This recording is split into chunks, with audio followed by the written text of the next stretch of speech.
Joy here. I have this pothos plant na galing dito sa pot. Ayan, lupa siya.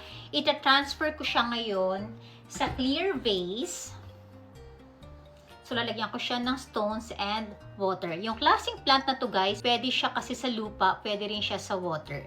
So, mas maganda kasi kung ilalagay siya sa clear vase na may water and stones.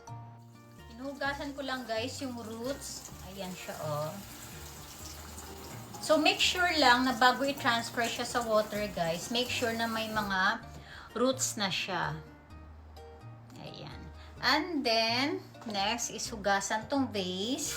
Pati yung stones, hugasan din. Ito yung aking stones na ilalagay.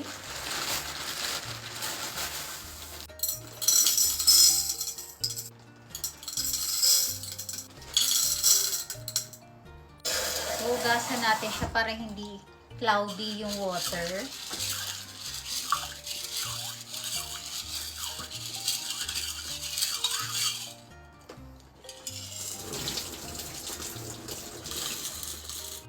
I-position lang natin yung plant. Ganyan, naka-center na siya.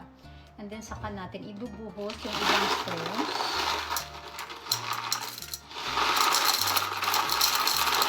Ganyan na siya, guys. And then, lalagyan na lang natin ng water.